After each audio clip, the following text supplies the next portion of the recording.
आता आपण इडली कसं बनवायचं ते शिकणार आहोत. तर आपण 1 ग्लास उडीद घेतलेले आहे. त्याच्यानंतर आता तांदूळ घेणार आहे. 1 2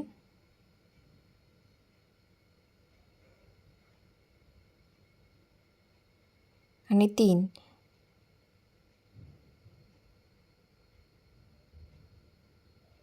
4 4 एक प्रमाण घेतलेलं आहे आपण. 4 ग्लास आपण तांदूळ घेतलेले आहे आणि 1 ग्लास आपण उडीद घेतलेले आहे. कोणी याच्यात थोडे काळे उडीद पण टाकतात, ते पण टाकले तर छान चव लागते शिलक्यावाले. आता आपण हे सर्व डाळी पाण्याने स्वच्छ धुवून घेणार आहोत 2 ते 3 वेळा आणि त्याला रात्रभर आपण आता पाण्यात भिजू घालणार आहोत. बघा असं छान हाताने चोळून 2 ते 3 वेळा धुवून घ्यायचं याला.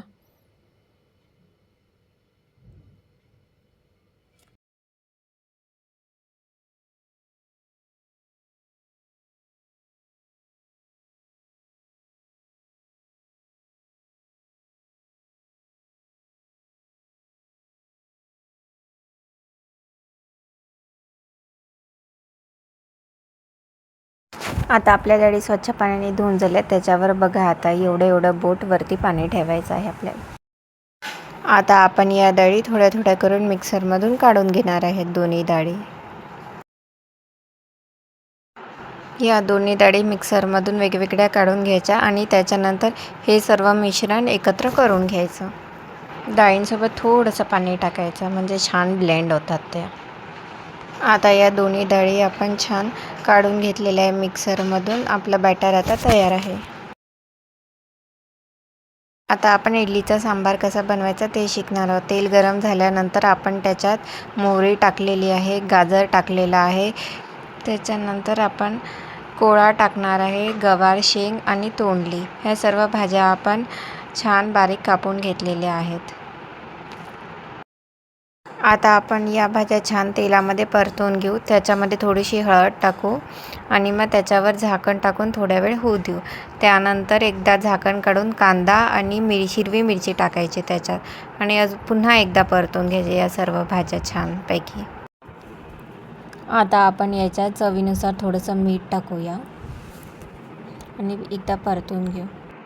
आता आपल्या भाज्या 3 ते 4 मिनटं छान नरम झाल्या आहेत. त्याच्यानंतर आपण कढीपत्ता टाकला आहे फोडणीमध्ये. याच्यात शेवग्याचे शेंग पण टाकायची. आपल्याकडे 3 असल्यामुळे आपण नाही टाकले, तुम्ही टाकू शकता.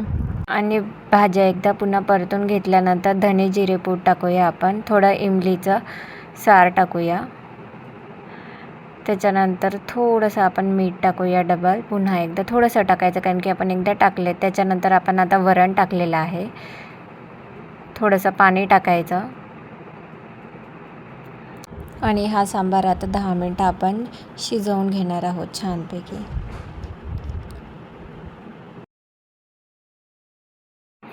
याच्यात आपण 1 ते 1.5 ग्लास पाणी टाकलेलं आहे.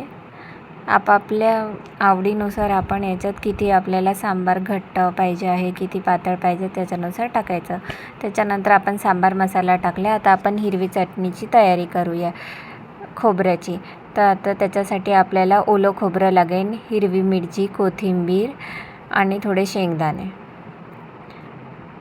हे सर्व मिश्रण आपण आता ब्लेंडरमधून छान बारीक करून घेणार आहे चटणीसाठी.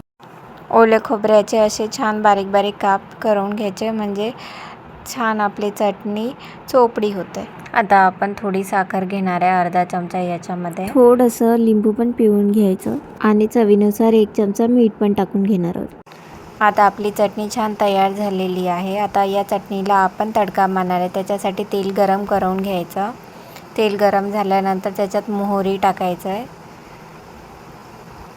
1 चमचा. त्यानंतर जिरे, 1 हिरवी मिरची कापून टाकायची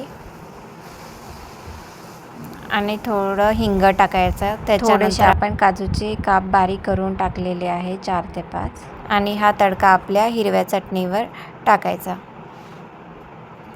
छान असा थोडा गरम होऊ द्यायचा आणि मग असा तडका मारायचा चटणीवर. त्याच्यावर कोथिंबीर पण टाकायची. झाली आपली हिरवी चटणी तयार. ही खूप टेस्टी होते चटणी, तुम्ही करून बघा.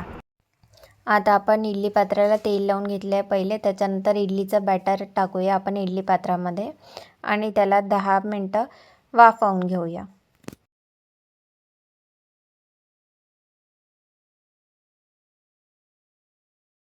आता 10 मिनटं झालेले आहे. आता आपण बघूया आपल्या इडल्या कशा झाल्या. छान तयार झालेल्या आहेत. आपला हा सांबार पण 10 मिनटात तयार झालेला आहे. आता आपण प्लेटिंग करूया. सांबार, आपली हिरवी चटणी आणि या इडल्या झाल्या तयार. ही रेसिपी तुम्ही पण करून बघा.